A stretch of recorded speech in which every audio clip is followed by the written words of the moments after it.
Student, তোমরা যারা ক্যালকাটা ইউনিভার্সিটির আন্ডারে প্রথম সেমিস্টারের ছাত্রছাত্রী আছো, তোমাদের জন্য আজকের ক্লাসটা খুবই গুরুত্বপূর্ণ।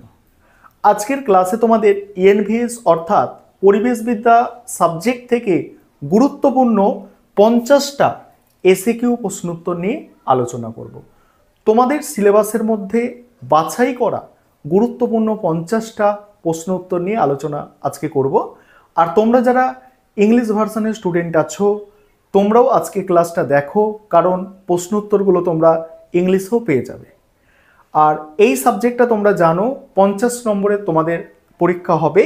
সেক্ষেত্রে তোমাদের 3 ধরনের প্রশ্ন পরীক্ষায় থাকবে। 5 নম্বরের সর্বোচ্চ বড় প্রশ্ন থাকবে 4টে, এখানে হচ্ছে 20, এবং তার নিম্নে 2 নম্বরের প্রশ্ন থাকবে তোমার 10টা এসএকিউ, সেখানে হচ্ছে টোটাল 20। আর এই 2 নম্বরের এসএকিউ প্রশ্ন আজকের ক্লাসে আমি 50টা আলোচনা করব।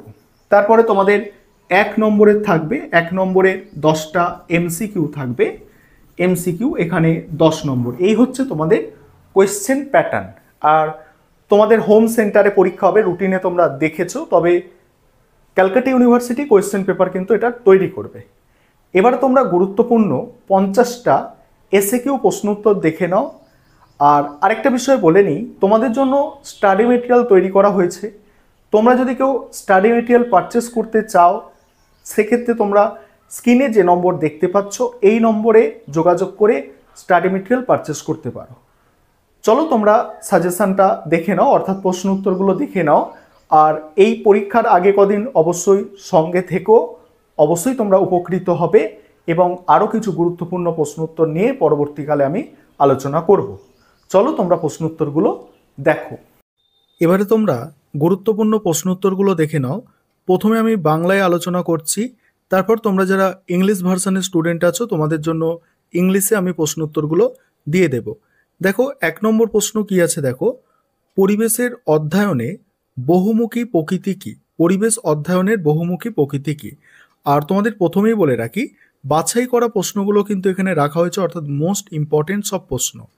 দেখো, পরিবেশ অধ্যয়ন একটি বহুমুখী বিষয়। এটা দিয়ে ছোট প্রশ্নও আসতে পারে, অর্থাৎ এমসিকিউ আসতে পারে, যা জীবনবিজ্ঞান, রসায়ন, পদার্থবিজ্ঞান, ভূগোল, সমাজবিজ্ঞান ইত্যাদি বিভিন্ন বিষয়ের সমন্বয়ে গঠিত।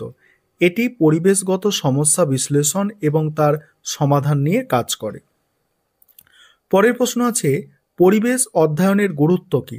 পরিবেশ অধ্যয়ন আমাদের প্রকৃতি ও মানব সমাজের মধ্যে সম্পর্ক বুঝতে সাহায্য করে। এটি পরিবেশগত সমস্যা চিহ্নিত করে এবং তার সমাধানের উপায় শেখায়, যা টেকসই উন্নয়নের জন্য অত্যন্ত গুরুত্বপূর্ণ। পরের প্রশ্ন আছে, স্থায়িত্ব। স্থায়িত্ব অর্থাৎ সাস্টেনেবিলিটি বলতে কি বোঝো?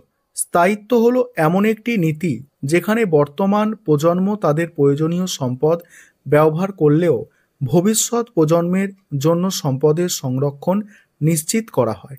এবার আছে সাস্টেনেবল ডেভেলপমেন্ট অর্থাৎ স্থিতিশীল উন্নয়ন বা টেকসই উন্নয়ন কি?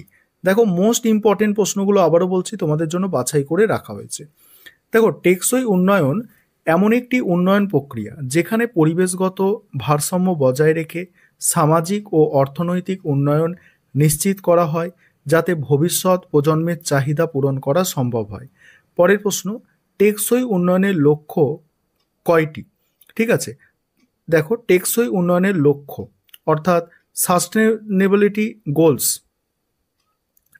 দেখো, জাতিসংঘের সংজ্ঞা অনুযায়ী টেকসই উন্নয়নের জন্য 17টি লক্ষ্যমাত্রা নির্ধারিত হয়েছে, যা 2030 সালের মধ্যে অর্জনের লক্ষ্য স্থির করা হয়েছে। পরের প্রশ্ন, লো কার্বন লাইফস্টাইল কি? অর্থাৎ নিম্ন কার্বন জীবনযাত্রা কি?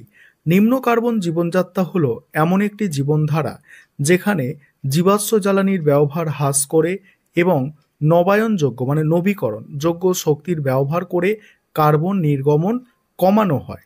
মিশন লাইফ কি? তারপরে প্রশ্ন, মিশন লাইফ।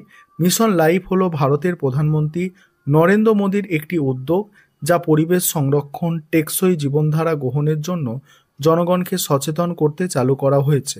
পরের প্রশ্ন, পরিবেশ অধ্যয়নের প্রধান শাখাগুলি কি কি?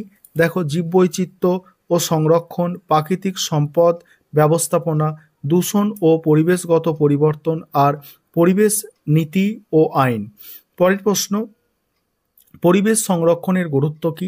পরিবেশ সংরক্ষণ মানব জীবনের জন্য অত্যন্ত গুরুত্বপূর্ণ একটি জীববৈচিত্র্য রক্ষা, প্রাকৃতিক সম্পদ সংরক্ষণ, জলবায়ু পরিবর্তনের মোকাবিলা এবং জনস্বাস্থ্য উন্নয়নের সহায়তা করে।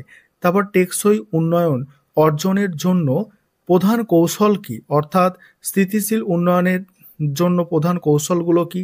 নবায়নযোগ্য শক্তির ব্যবহার, বন সংরক্ষণ, বর্জ্য ব্যবস্থাপনা, দূষণ নিয়ন্ত্রণ, পরিবেশ সচেতনতা বৃদ্ধি, এগুলো।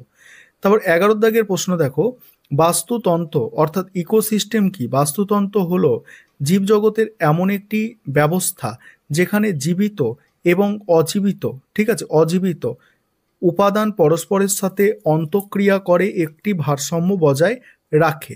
পরের প্রশ্ন, বাস্তুতন্ত্রের উপাদান কি কি? একটা হচ্ছে জীবিত উপাদান, আরেকটা হচ্ছে দেখো অজীবিত উপাদান, একটা হচ্ছে সজীব আর একটা হচ্ছে মৃত। এখানে উদাহরণগুলো তার ব্যাকেটে দেয়া আছে। বাস্তুতন্ত্রের কার্যাবলী কি কি? বাস্তুতন্ত্রের কার্যাবলী দেখো, শক্তির প্রবাহ, পুষ্টি চক্র, জীববৈচিত্র্য সংরক্ষণ, বাস্তু সংস্থান, পরিষেবা প্রদান।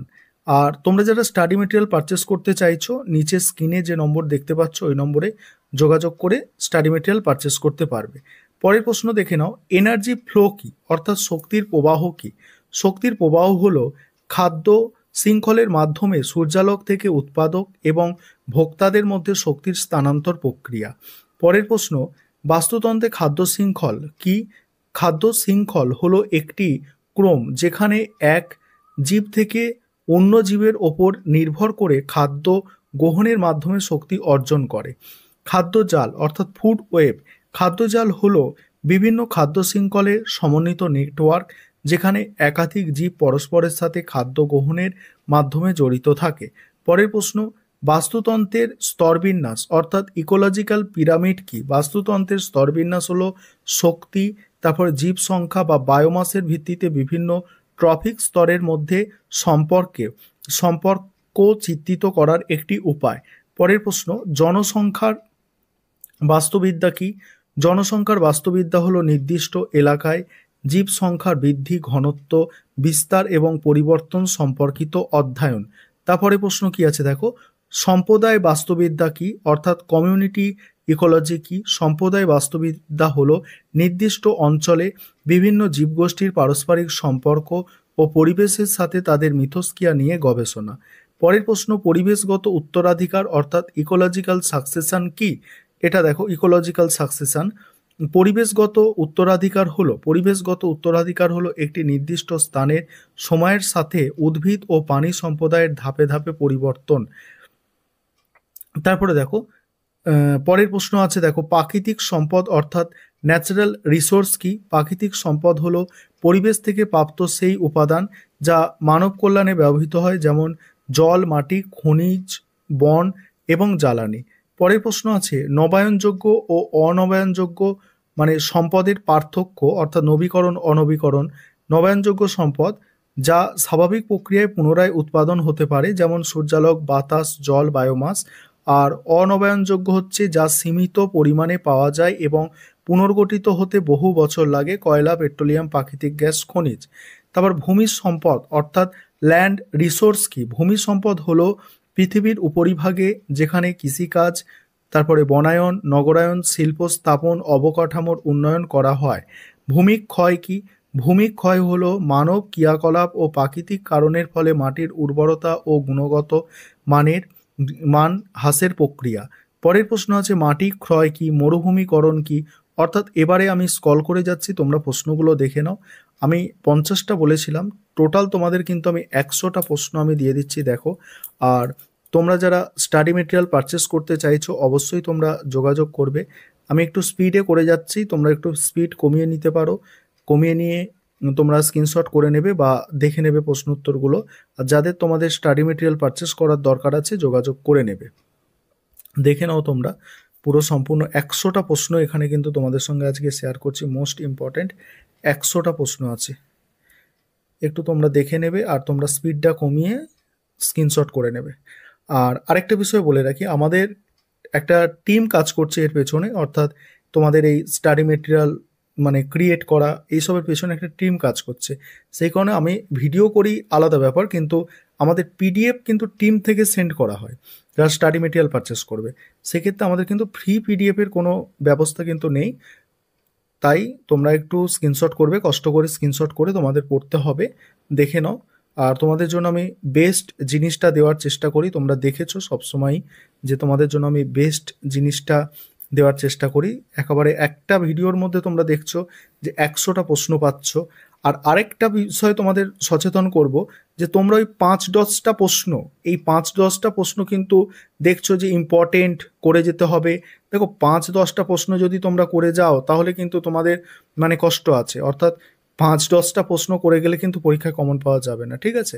এবার তোমরা যারা ইংলিশ ভার্সন আছো তোমরা দেখো, এবার তোমরা যারা ইংলিশ ভার্সনের স্টুডেন্ট আছো তোমরা প্রশ্নের উত্তরগুলো দেখে নাও। আমাদের ইংলিশ ভার্সনেও স্টাডি মেটেরিয়াল কিন্তু তৈরি আছে, তোমরা চাইলে পারচেস করতে পারো। আর ইংলিশ ভার্সনেও তোমাদের সঙ্গে আজকে আমি 100টা টোটাল এসএকিউ প্রশ্ন উত্তর শেয়ার করে নেব, তোমরা দেখে নাও এবং তোমাদের সুবিধা মতো তোমরা স্ক্রিনশট করে নিতে পারো। আর যাদের স্টাডি মেটেরিয়াল পারচেস করার দরকার হবে তোমরা নাম্বার যে দেখতে পাচ্ছ ওই নম্বরে যোগাযোগ করে স্টাডি মেটেরিয়ালটা পারচেস করতে পারো। দেখো তোমরা প্রশ্ন উত্তরগুলো দেখে নাও। আমি স্ক্রল করে যাচ্ছি, তোমরা দেখে নাও।